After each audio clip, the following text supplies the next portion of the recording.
Namaste everyone.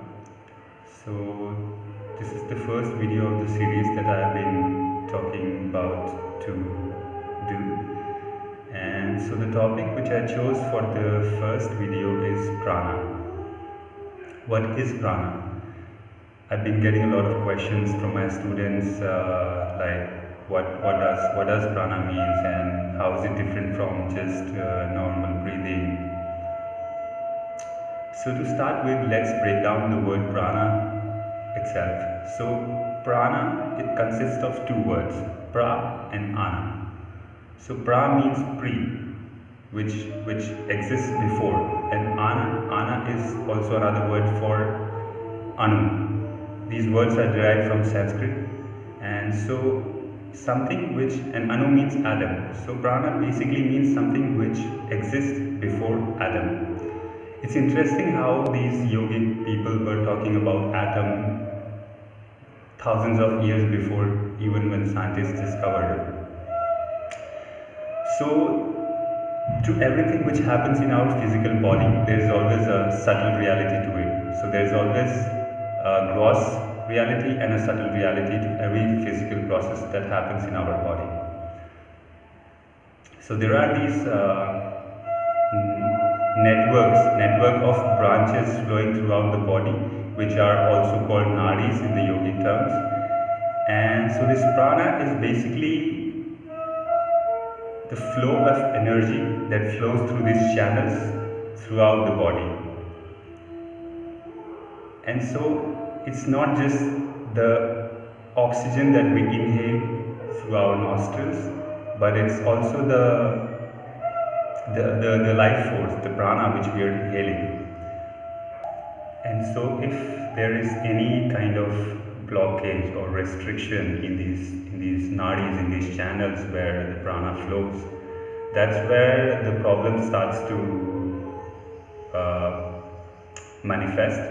And that's where that's basically in terms of pranic healing, that's the first stage of when you attract any disease or any illness. If you go and read about the Chinese or the Japanese philosophy, so Tao philosophy calls prana as chi, and in the Japanese philosophy they call prana as ki. So it's the same.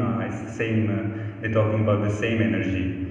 And in the Chinese philosophy, they call our branches or our networks or the nadis as meridians. And also the acupuncture, which comes from the Tao philosophy, is based on these meridians, on these subtle energy flow throughout the body. So now I'll be talking about the types of prana. So there are also types of prana.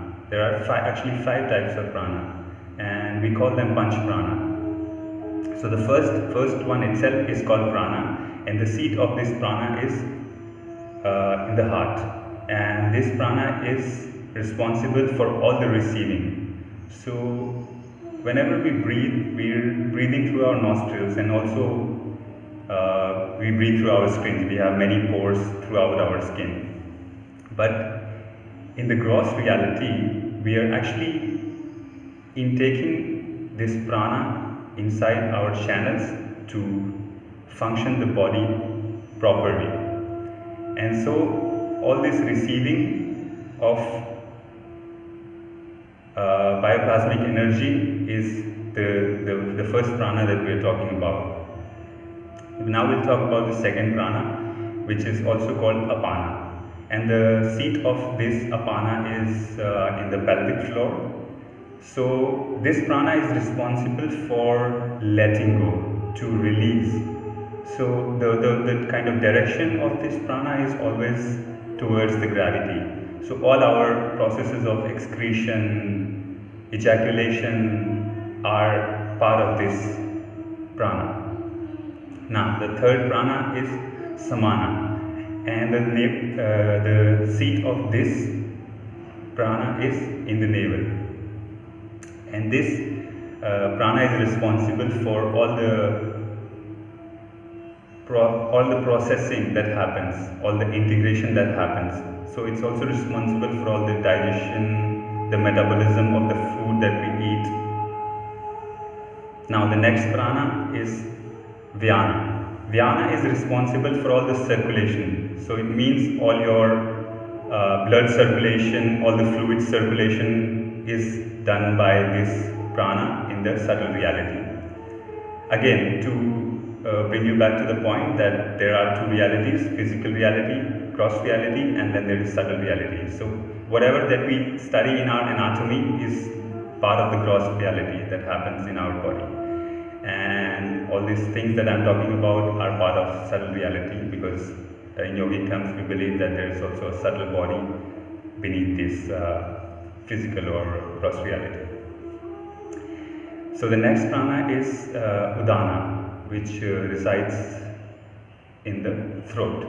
So you might have experienced situations where you are nervous or you are afraid to speak, and also when you want to do public speaking, when you have to do public speaking, you feel a certain kind of blockage in your throat, that you're not able to speak, or there's some sort of discomfort in speaking.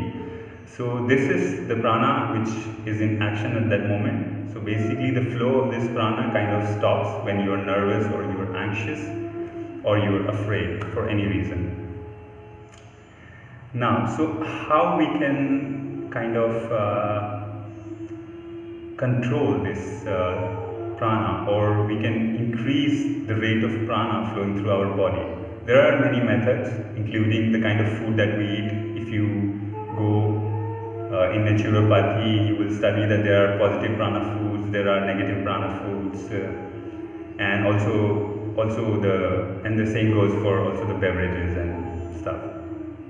So anyway, so pranayama is a very interesting method, is a very good method to control this prana flowing throughout the bodies.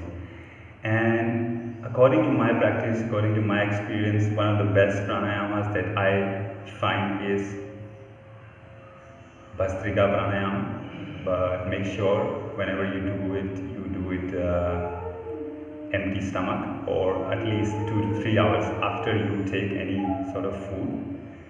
And I'll be doing another video on Bhastrika pranayama. It's a very big topic, so it needs special attention.